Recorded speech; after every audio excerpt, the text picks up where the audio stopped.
요한복음은 마태, 마가, 누가 이 공관복음과는 차별화된 문체와 신학적 깊이가 다름을 가지고 있습니다. 마태, 마가, 누가 이 세 복음서를 공관복음이라 하는데, 공관복음의 특징은 예수님의 행적과 교훈에 집중했습니다. 요한복음은 예수님이 하나님이라는 이 신성을 선포하는 데 포커스를 맞췄습니다. 요한복음의 기록 목적을 요한복음 20장 31절에 명백히 밝히고 있는데, 예수께서 하나님의 아들 그리스도이심을 믿게 하고 그 이름을 힘입어 생명을 얻게 하려 하는 것이다 라고 말씀합니다. 예수께서 하나님의 아들 그리스도이심을 믿게 하는 것, 그리고 그 이름을 힘입어 영생을 얻게 하려고 요한복음을 기록했다라고 기록 목적을 밝힙니다. 요한복음의 기록 목적은 예수님이 하나님의 아들 그리스도, 성자 하나님이심을 믿게 하려고 기록했습니다. 요한복음의 기록 목적은 성자 하나님 예수 그리스도를 믿어 생명을 얻게 하려는 것, 영생을 얻게 하려고 기록했다라고 말씀합니다. 요한복음은 요한복음의 신학을 크게 두 가지로 나눌 수 있습니다. 첫째는 예수님의 신성이고, 두 번째는 보혜사 성령님의 역사하심입니다. 예수님의 신성을 강조할 때 예수님은 창조 전부터 계셨던 분, 선지하셨던 분이다. 그리고 세상이 예수 그리스도로 말미암아 창조되었다라고 말씀합니다. 또한 예수님은 인간의 몸을 입고 우리 가운데 사람이 되어 오신 성육신 하신 하나님이시고 또 완전한 인간이라고 말씀하고 있습니다. 이 예수님은 7가지 표적을 통해서 스스로 계신 하나님이시라고 말씀합니다. 요한복음은 반복해서 예수님이 하나님의 아들이심을 선포합니다. 예수님은 창조 이전부터 성자 하나님으로 계셨던 하나님이라고 말씀합니다. 그리고 두 번째는 예수님은 보혜사 성령님의, 요한복음은 보혜사 성령님의 역사하심을 말씀합니다. 요한복음은 기독론적 성령론을 말합니다. 무슨 말이냐면은 성령의 역사하심을 철저히 예수님과 연결해서 설명합니다. 성령님은 자기 마음대로 말씀하지 않고 일하지 않았고, 철저하게 예수님이 하신 말씀을 증언하고 예수님의 영광을 드러내는 역할을 하고 있습니다. 구약 성경에서 성령론은 하나님의 창조와 통치, 그리고 이스라엘 공동체를 이끄시는 역할을 하고 있습니다. 구약 성경에서 성령님은 하나님의 능력과 활동으로 나타납니다. 이렇게 요한복음은 두 가지 신학을 우리에게 제시해 주고 있습니다. 그리고 오늘 우리가 읽었던 요한복음 1장 1절부터 5절을 요한복음의 도입부로 보느냐, 서론으로 보느냐, 아니면은 요한복음의 전문으로 보느냐에 따라서 요한복음의 해석이 달라집니다. 요한복음 1장 1절부터 5절을 도입부로 보면은, 머릿말로 보게 되면은 창세기 1장 이 말씀과 대조를 이루어서 새로운 창조를 시작하는 말씀으로 요한복음을 보게 됩니다. 새 창조의 관점으로, 또한 말씀이 어떻게 육신이 되어 우리 가운데에 거하셨는가, 성육신 중심으로 요한복음을 해석하게 됩니다. 반면에 요한복음을 요약한 전문으로 보게 되면은 예수 그리스도가 누구이신가, 이 선포로 해석하게 됩니다. 요한복음은 하나님이라는 예수님이 하나님이라고 하는 이 본질적 선언을 하고 있습니다. 요한복음은 예수님은 하나님의 아들 그리스도라고 선언하는 것으로 시작되고 있습니다. 그러므로 요한복음 1장 1절부터 5절을 도입부 서론으로 볼 것이 아니라 전문으로 보는 것이 좋습니다. 많은 사람들은 요한복음 1장 1절부터 5절을 머릿말 도입부로 해석해서 말씀이 어떻게 육신이 되어 성육신하여 예수님이 우리 가운데 거하신가를 설명하려고 합니다. 그러나 요한복음 1장 1절부터 5절은 로고스가 어떻게 육신이 되었는가를 설명하는 부분이 아니라 예수 그리스도가 누구이신가, 예수는 하나님의 아들이라고 선포하는 말씀으로 시작합니다. 1장 1절부터 3절에 보면은 태초에 말씀이 계시니라, 이 말씀이 하나님과 함께 계셨으니 이 말씀은 곧 하나님이시니라. 그가 태초에 하나님과 함께 계셨고 만물이 그로 말미암아 지은 바 되었으니 지은 것이 하나도 그가 없이는 된 것이 없느니라. 1절과 2절에서 그 로고스는 태초에 말씀이 계시니라, 이 말씀이 하나님께 함께 계셨으니 할 때 이 원어를 그대로 번역하게 되면요, 그 로고스는 하나님과 함께 계셨으며 이 말씀은 곧 하나님이시라 할 때 그 로고스는 곧 하나님이시다라고 번역하면 좋습니다. 그리고 3절은 로고스가 그가 태초에 하나님께 계셨으며 만물이 그로 말미암아 지은 바 되었으니 할 때 로고스가 만물의 창조자다, 로고스 없이는 지은 것이 없다, 창조된 것이 하나도 없다라고 선포합니다. 그러므로 1절부터 5절의 이 말씀은 머리끌 도입부가 아니라 요한복음 전체의 전문입니다. 전문이라는 말은 마치 건물을 지을 때 설계도를 다 그리고 건물을 짓는 것처럼 요한복음의 핵심이 예수님이 곧 성자 하나님이라는 것, 예수님이 성자 하나님이라는 이 관점에서 요한복음을 봐야 한다는 뜻입니다. 성경의 특징은 연역법이라 말씀했습니다. 먼저 선포한 다음에 그 다음에 것을 설명하는데요, 창세기 1장 1절에도 보면은 태초에 하나님이 천지를 창조하셨느니라 선포하신 다음에, 창조를 선포한 다음에 그 창조를 하나님이 어떻게 하셨는지 창조의 순서를 설명했습니다. 창세기 1장 1절을 의미를 살려서 원어적 의미를 살려서 설명하면은 태초에 신이 천지를 창조하셨어. 그 천지를 창조하신 신은 2장에 와서 야훼야, 여호와야 이렇게 설명했었습니다. 이 패턴이 요한복음에서도 다시 반복되집니다. 1장 1절에 태초에 말씀이 계시니라, 로고스, 태초에 로고스가 계셨다 합니다. 이 로고스는 요한복음이 기록될 당시에 그 시대 사람들에게는 낯선 개념이 아니었습니다. 아주 익숙한 개념이었어요.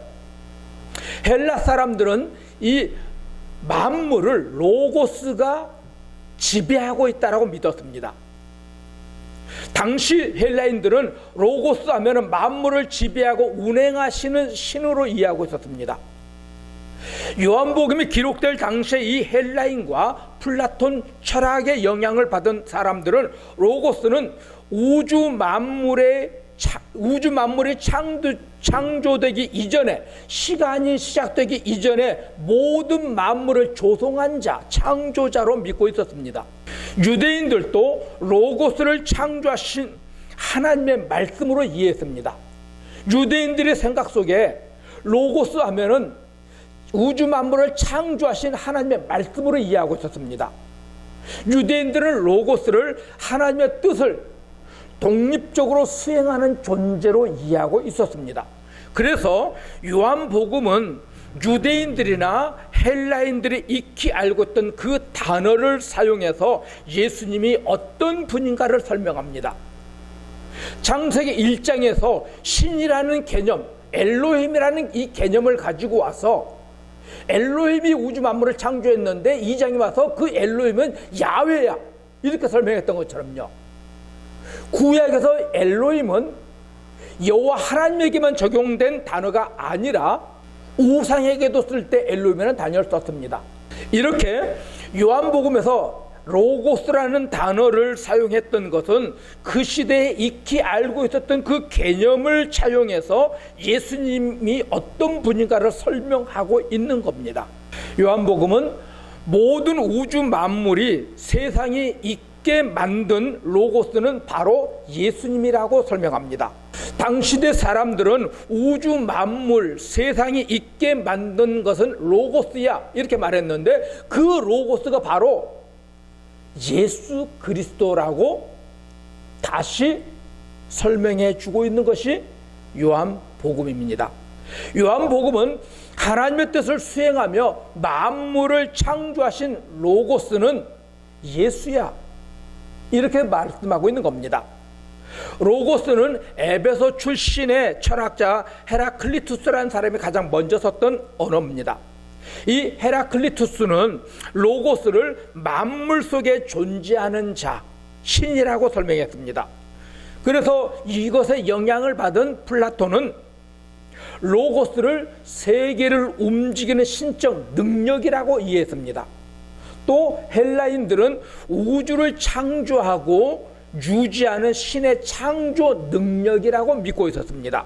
스토아 철학자들은 이 로고스를 신의 생각, 이성의 빛이라고 믿고 있었습니다. 이들은 모두 이 우주 만물의 존재의 기원, 우주의 질서, 이성을 로고스로 이해하고 있었습니다. 그리고 히브리인들은 로고스는 창조하고 계시는 하나님의 말씀으로 이해했습니다. 창세기 1장에서 말씀으로 우주 만물을 창조하셨던 것처럼 말씀으로 우주 만물을 창조했던 분은 신이야. 그 신은 2장에서 야훼라고 설명했던 것처럼 요한복음 1장도 동일한 패턴을 갖고 있습니다.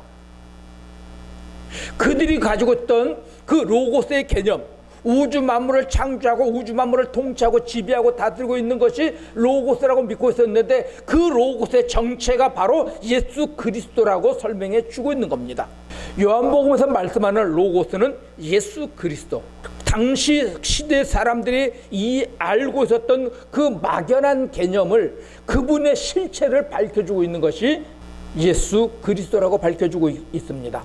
요한복음 1장 1절에 태초에 말씀이 계시니라 말씀합니다. 태초에 로고스가 계셨다 합니다. 이 로고스는 하나님과 함께 계셨고 곧 하나님이신 존재로 계셨습니다. 그래서 14절에 말씀이 육신이 되어 우리 가운데 거하신 분, 그분은 예수 그리스도라고 지칭합니다. 로고스는 단순히 지식이 아니라 그는 창조자이고 믿는 자에게 생명과 빛을 주시는 구원자라고 요한복음은 설명합니다. 창세기의 창조는 하나님이 하셨다고 말씀하는데 요한복음은 창조는 하나님과 그 말씀의 공동 사역이라고 말씀합니다.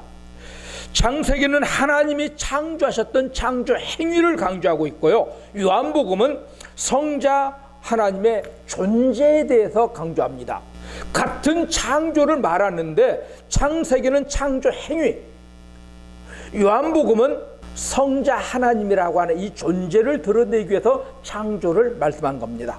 1절 말씀을 원어의 의미를 살려서 보면요, 태초에 그 말씀이 계셔왔다, 말씀이 계시니라 했는데요, 우리 성경은 말씀이 계시니라인데 태초에 그 말씀이 계셔왔다, 그리고 그 말씀이 하나님과 함께 계셔왔다. 우주 만물이 창조되기 그 전부터 로고스는 계셔왔다, 그 로고스는 하나님과 함께 계셔왔다. 이 말씀은 그 로고스는 곧 하나님이시다 이렇게 말씀합니다. 태초에 그 말씀은 계셔왔고 그 말씀은 하나님과 함께 계셔왔고 그 말씀은 하나님이시다라고 1장 1절은 말씀합니다. 태초에 그 말씀이 하나님과 함께 계셔왔다는 말씀은 예수님은 태초부터 하나님과 깊은 교제 속에 친밀한 관계 속에 이미 존재하셨던 분이라고 말씀합니다. 그리고 그 말씀은 곧 하나님이시니라. 그 로고스는 아버지 하나님과 동일한 실체는 아니지만은 아버지 하나님과 하나이신 하나님이다라고 말씀합니다. 여기서 삼위일체라는 일체의 개념이 한 몸뚱이라는 개념이 아님을 분명히 보여줍니다. 로고스는 아버지 하나님과 동일 실체는 분명히 아니지만 아버지 하나님과 동일하게 하나님이라고 말씀하고 있는 겁니다. 빌립보서 2장 6절에 그는 근본 하나님의 본체시나 하나님과 동등됨을 취할 것을 여기지 않으셨답니다. 그는 근본 하나님의 본체, 이 본체라는 것은 본질적으로 하나님이라고 하는 이 본질이 동일한 분이셨다는 겁니다. 고린도전서 8장 6절에 그러나 우리에게는 한 하나님 곧 아버지가 계시니 만물이 그에게서 났고 우리도 그를 위하여 있고 또한 한 주 예수 그리스도께서 계시니 만물이 그로 말미암고 우리도 그로 말미암아 있느니라. 만물이 성부 하나님으로 말미암아 있었던 것처럼 만물이 예수 그리스도로 말미암아 존재하게 되었다라고 말씀합니다. 골로새서 1장 16절에요. 만물이 그에게서 창조되되 하늘과 땅에서 보이는 것들과 보이지 않는 것들과 혹은 왕권이나 주권들이나 통치자들이나 권세들이나 만물이 다 그로 말미암고 그를 위하여 창조되었다 말씀합니다. 만물이 예수 그리스도로 말미암아 창조되었고 예수를 위하여 창조되었다 말씀합니다. 요한복음 1장 17절에서도요. 그가 세상에 계셨으며 세상은 그로 말미암아 지은 바 되었으되 세상이 그를 알지 못하였다 말합니다. 이렇게 요한복음은 도입부로 머리글로 시작되는 것이 아니라 선포로 기록됩니다. 아니 요한복음의 전체의 핵심을 1장 1절부터 5절에 먼저 선언해 놓고 이 관점에서 요한복음을 해석하라는 그것을 말씀해 주고 있습니다. 요한복음 1장 3절과 17절, 고린도전서 8장 6절, 골로새서 1장 16절은 보이는 것과 보이지 않는 모든 것들 다 예수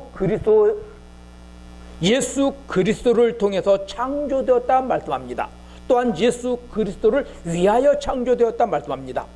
유대인들과 이방인들은 로고스가 모든 것의 기원자라고 믿고 있었습니다. 요한은 그들이 생각하는 것의 그 조성자가 로고스인데 그 로고스는 예수님이라고 지금 밝히고 있습니다. 이 로고스 예수님은 태초 우주 만물을 창조하기 이전부터 계셨다 말씀합니다. 예수님은 우주 만물을 창조하기 이전부터 하나님과 함께 계셔왔다 말씀합니다. 예수님은 우주 만물을 창조하기 이전부터 하나님과 함께 하나님으로 존재하셨다라고 말씀합니다. 예수님은 우주 만물을 창조하신 하나님이시다라고 말씀하고 있습니다. 1장 4절 보시면요. 그 안에 생명이 있었으니 이 생명은 사람들의 빛이라 말씀합니다. 이것을 직역하면은 그 안에 생명이 있어 왔다. 그리고 그 생명은 사람들을 위한 빛이었다 말씀합니다. 계셔 왔다, 있어 왔다. 그 안에 생명이 있어 왔다 합니다. 예수님 안에 예수님 안에 생명이 있어 왔다 말씀합니다. 이 생명은 영생을 말합니다. 이 생명은 창조된 것이 아니죠.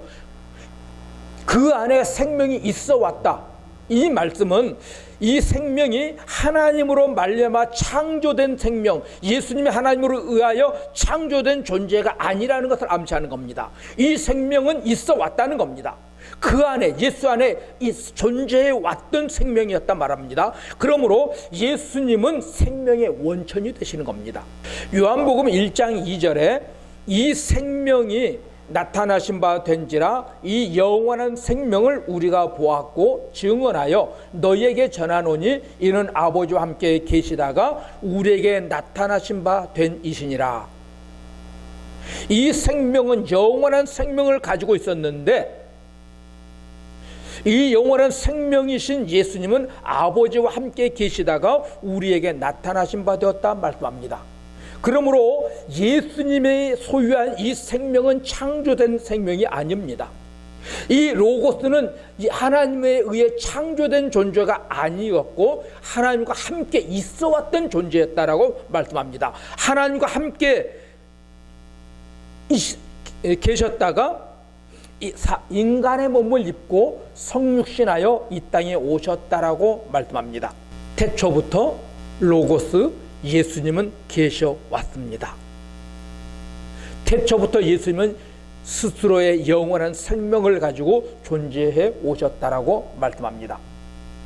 그리고 4절을 보면은요, 이 생명은 사람들의 빛이라 말씀합니다. 조금 더 이걸 의미를 살려 번역하면요, 이 생명은 사람들을 위한 빛이다. 이렇게 번역하면 좋습니다. 이 생명은 사람들을 위한 빛이다.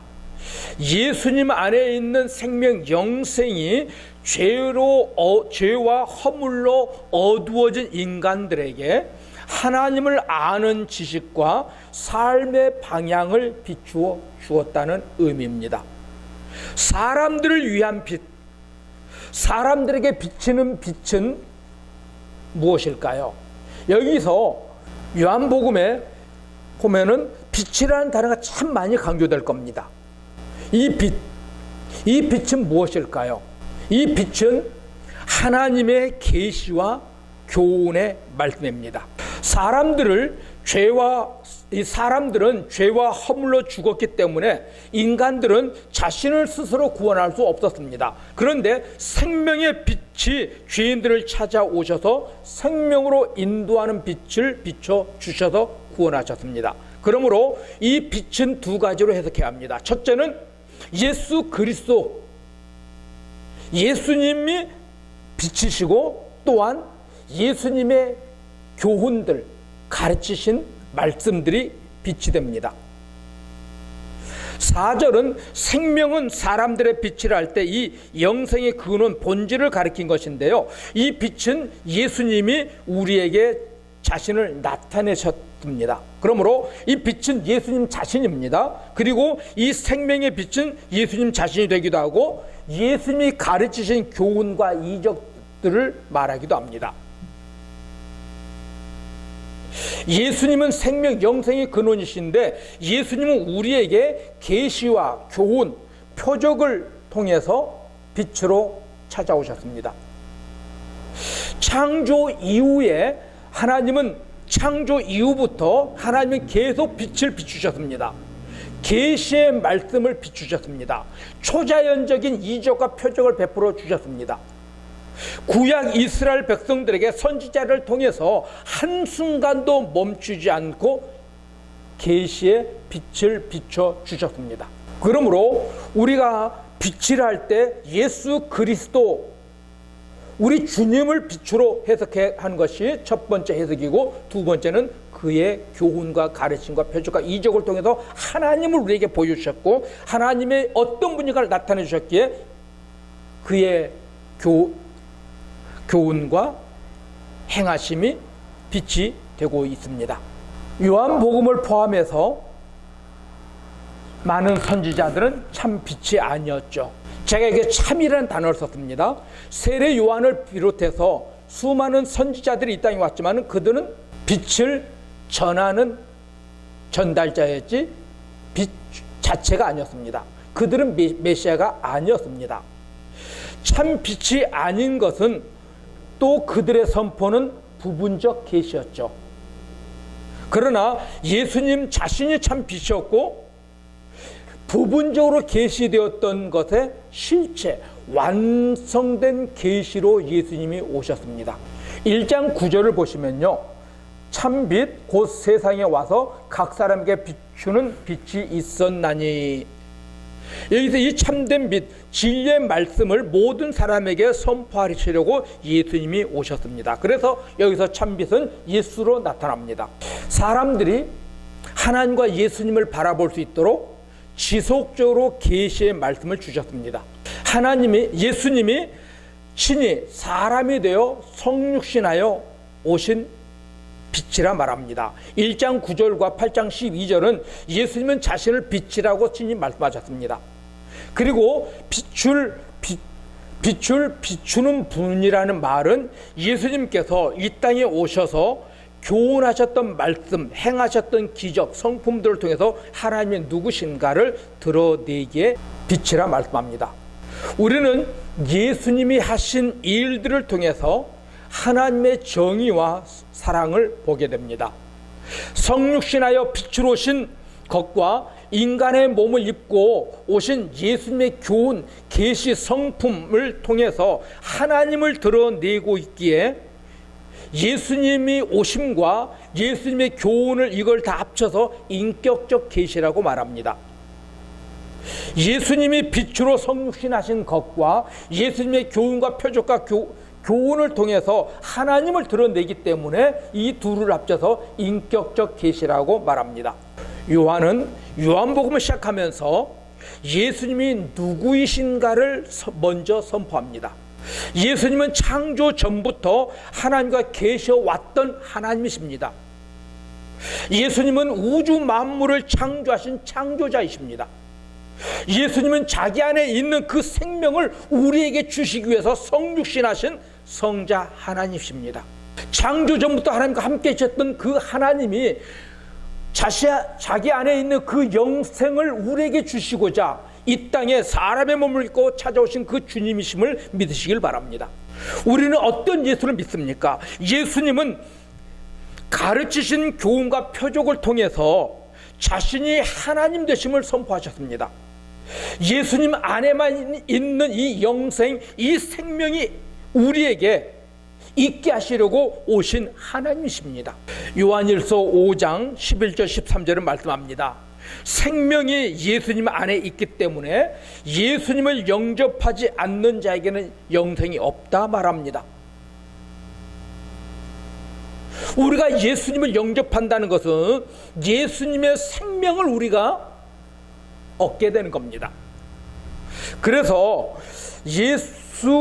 예수님을 영접하지 않은 자에게는 영생이 없다라고 요한일서 5장 11절과 13절의 말씀을 그대로 우리가 믿노라 한다면은 우리는 단호하게 말할 수 있어야 합니다. 타종교에는 구원이 없다 말할 수 있어야 합니다. 타종교 창시자들에게는 영생을 줄 능력이 없습니다. 오직 예수 안에만 있는 이 생명, 오직 예수님이 가지셨던, 예수님 안에 있어 왔던 그 생명이 우리가 예수님을 영접할 때 그 생명이 우리에게 들어와서 우리로 하여금 영생케 하시는 줄로 믿습니다. 예수님은 생명에 이르는 길이요, 생명으로 인도하는 진리이고 영생하게 하는 생명 자체라고 성경은 말씀합니다. 우리는 예수님은 성자 하나님이시지만 죄로 영적 소경이 된 자들을 구원하시려고 성육신하신 그 예수를 믿어야만 합니다. 예수님은 우리의 구원자이십니다.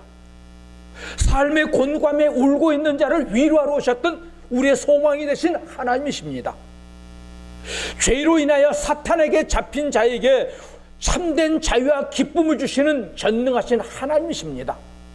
우리가 어디로 가야 될지, 무엇을 해야 될지 알지 못하고 있을 때 우리 발에 등불이 되어주셔서 바른 길을 가게 하시는 자비하신 하나님이십니다. 나 홀로 헤매일 때 우리를 고아처럼 버려두지 않으시고 항상 빛으로 인도하시는 하나님이십니다.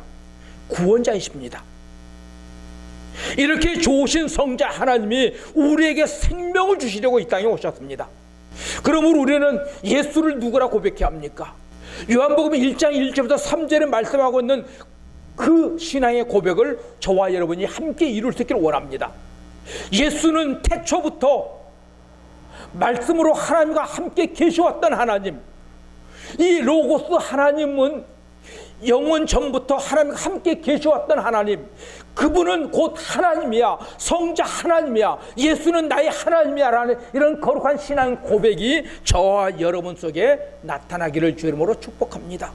예수님은 자기 속에 있어왔던 그 영생을 우리에게 주시려고 사람이 되어 이 땅에 우리를 찾아오셨습니다. 우리가 예수 그리스도를 창조주 하나님, 나의 주 나의 하나님으로 믿고 영접할 때 예수님 안에 있는 그 생명이 우리에게 전달되어 우리도 영생하게 되었음을 고백할 수 있어야 합니다. 우리가 예수를 믿음으로 영생하게 되었다는 이 말은 예수님의 그 영원히 사는 예수님의 생명이 우리 안에 들어왔다는 겁니다. 단순히 영원히 사는 존재가 되었다는 것이 아니라 예수님의 생명을 우리가 받은 자들입니다. 그래서 우리는 영생할 수 있는 겁니다. 진실로 예수를 그리스도 하나님으로 영접한 자, 아니 단순히 입술만 주여 주여 하는 자들 말고 예수를 나의 주 나의 하나님으로 정말로 영접해서 예수 그리스도로 말미암아 중생한 자, 성령으로 말미암아 진실로 중생한 자는요, 우리 속에 있는 생명이 이터널 라이프, 영생하는 존재로 변화되는 것이 아니라 우리에게 영원하신 예수님의 생명이 우리에게 들어와 우리로 하여금 예수님의 그 생명을 소유하게 된 것입니다. 우리의 영생이라는 개념은 단순히 영원히 산다는 개념이 아니라 예수님의 그 영원한 생명을 우리가 소유하게 됐다는 것이 영생의 개념입니다. 요한복음은 무엇을 말씀합니까? 예수가 하나님이라는 사실을 선포해 주고 계십니다. 그러므로 요한복음을 보실 때 예수가 하나님이라는 것을 선포하고 예수님이 하나님이라는 이 관점에서 이 요한복음을 해석해 가는 것이 바른 성경적 해석이 나올 겁니다.